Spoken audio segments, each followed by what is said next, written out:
मेरे प्यारे प्रतियोगी मित्रों, हिंदी वाग्धारा चैनल में आपका आज पुनः स्वागत है। इस उम्मीद के साथ कि आप अपनी तैयारी में लगे होंगे और अपने भविष्य के प्रति पूरी तरह चिंतित होंगे। इसी क्रम में हम लोग आगे बढ़ते हुए आज हिंदी व्याकरण अभ्यास प्रश्न पत्र का दूसरा भाग संख्या 2 पर हम लोग चर्चा करेंगे। तो आइए हम आज अभ्यास प्रश्न पत्र 2 की परिचर्चा शुरू करते हैं। प्रश्न नंबर 1, स्वरों में मात्रा की संख्या है। जैसा कि हम जानते हैं, हमारे 11 स्वरों में 10 की मात्रा हमें परिलक्षित होती है। जब लगाते हैं तो एक स्वर ऐसा है हर्ष आ, जिसकी कोई मात्रा दिखती नहीं है, वो सहित रहता है, इसीलिए उसे उदासीन की श्रेणी में माना गया है। तो इस तरह से हमारे स्वरों की मात्रा जो हमें परिलक्षित होती है वो 10 होती है, इसलिए हमारा विकल्प डी सही है। अगला प्रश्न है हमारा, स्पर्शी व्यंजन वर्णों की संख्या है। जैसा कि हम जानते हैं, वर्गीय व्यंजन हमारे 5 होते हैं और एक वर्ग में 5 संख्या होती है, तो 5 में मिला करके उनकी संख्या 25 हो जाती है। प्रश्न नंबर 3, संस्कृत के वे शब्द जो ज्यों के त्यों हिंदी में आए कहलाए। जैसा कि हम जानते हैं, संस्कृत में जब शब्द थे वो शुद्ध थे, तत्सम थे, तो जब उसी रूप में हमारे भाषा में आ गए तो अपने उसी रूप में रहे, इसीलिए उनके रूप में कोई परिवर्तन ना होने के कारण उन्हें वैसा का वैसा ही माना गया। विकल्प ए तद्भव, विकल्प बी अर्ध तत्सम, सी तत्सम, डी तीनों।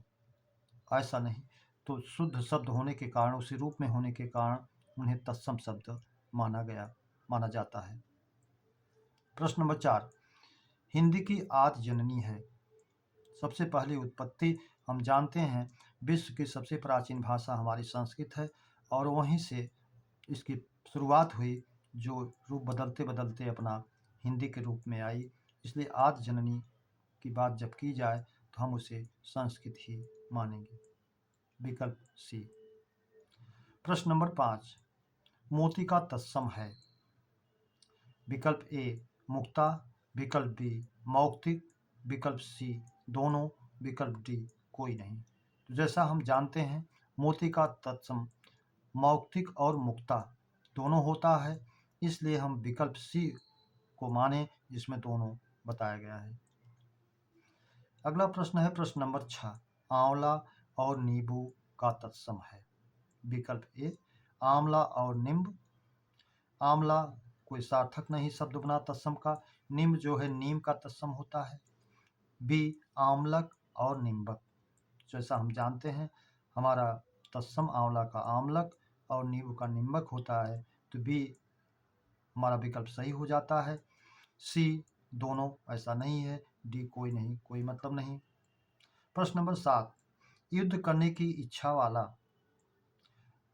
के लिए एक शब्द है। जैसा कि हम जानते हैं, युद्ध करने की इच्छा करना का होता है ईयुत्सा। तो इच्छा करने वाले की जब बात आती है तो शब्द मूल शब्द में लास्ट में हम उकारांत छोटी ऊ की मात्रा लगा करके बना लेते हैं शब्द को। तो इस तरह से हमारा युत्सु विकल्प ए, बी युत्सा, सी युत्स, डी युत्स। अब इस तरह से हमारा सी और डी तो निरर्थक शब्द हैं। युत्सा युद्ध करने की इच्छा करना।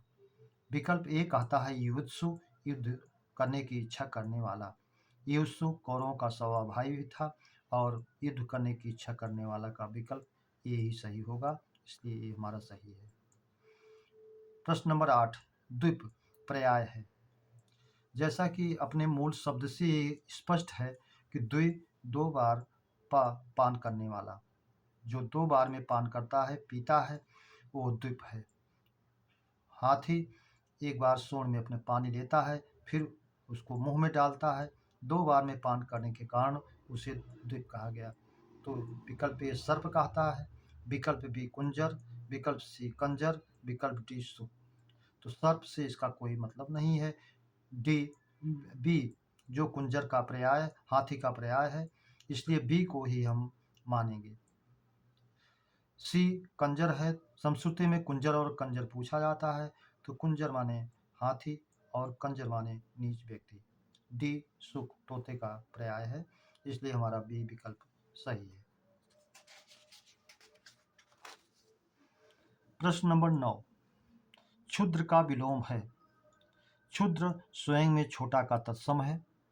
विलोम में इसका ए दिया गया है विराट, बी महान, सी विशाल, डी सभी।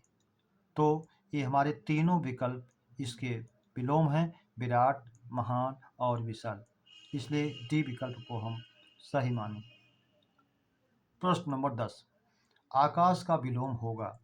विकल्प ए पृथ्वी, विकल्प बी धरती, विकल्प सी पाताल, विकल्प डी अमन।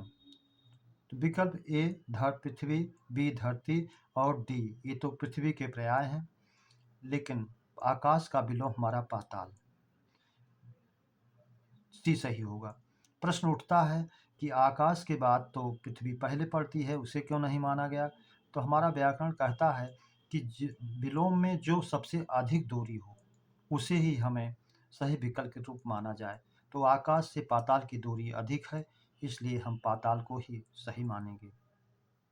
प्रश्न नंबर 11, पर्यायवाची का पर्याय है।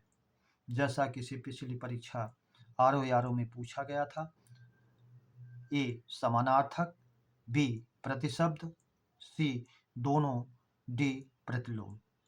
तो पर्यायवाची का पर्याय जो है समानार्थक भी समान अर्थ करने वाला शब्द है। प्रतिशब्द ये भी पर्यायवाची का ही पर्यायवाची है, इसलिए सी विकल्प हमारा दोनों सही माना जाए। प्रश्न नंबर 12, जिसको अपने स्थान या स्थिति से हटाया ना जा सके। वाक्यांश के लिए एक शब्द। ए स्थिर, बी अच्युत, सी जंगम, डी अचलित। तो ए स्थिर का भाव देता है, बी जिसको अपने स्थान या स्थिति से ना हटाया जाए, जो भगवान विष्णु का पर्यायवाची भी है, इसलिए बी को माना जाए। जंगम जो चलने वाला हो, अचलित जो ना चला हुआ हो, इसलिए ये विकल्प निरर्थक सिद्ध होंगे इसके लिए। प्रश्न नंबर 13, अब्ज का अनेकार्थक शब्द नहीं है। जैसा कि अब्ज के अनेकार्थी में हम मुख्य अनेकार्थी कमल, चंद्रमा, शंख, कपूर को जानते हैं, तो ए विकल्प कमल, बी चंद्रमा, सी शंख, ये तीनों तो अब्ज के अनेकार्थक शब्द हैं, लेकिन डी अब्द जो है अप द पानी को देने वाला अर्थात बादल, इसलिए डी विकल्प हमारा सही हो जाएगा यहाँ। प्रश्न नंबर 14, तुम अपने कार्य में सफल रहो किस प्रकार का वाक्य है? विकल्प ए आज्ञावाचक, बी इच्छावाचक, सी विधिवाचक, डी निषेधवाचक। तो जैसा हम जान रहे हैं, इसमें आदेश नहीं दिया गया है, आज्ञा नहीं दी गई है, बी इच्छा या कामना व्यक्त की गई है, इसलिए हमारा बी विकल्प इच्छावाचक सही होगा। प्रश्न नंबर 15, यह चांदी खोटी प्रतीत होती है, इसमें कितने विशेषण हैं? तो ध्यान दीजिए, यह चांदी की विशेषता बता रहा है, इसलिए यह सार्वनामिक विशेषण होगा। खोटी चांदी का खोटा होना उसका गुण है, इसलिए खोटी भी हो जाएगा। विकल्प ये भी नंबर 2 पर प्रतीत होती है, तो एक विशेष सार्वनामिक, एक गुणवाचक विशेषण, इस तरह से इसमें 2 विशेषण, बी को हम सही माने। मेरे प्यारे छात्रों, आज अभ्यास प्रश्न पत्र में 15 प्रश्नों के साथ श्रृंखला ये समाप्त होती है। उम्मीद करता हूँ ये अभ्यास प्रश्न पत्र 2 आपको अच्छा लगा हो, तो आपसे अपेक्षा करते हैं इस चैनल के प्रति आपका यही प्यार होगा, इसे सब्सक्राइब, लाइक और शेयर जरूर करें। धन्यवाद।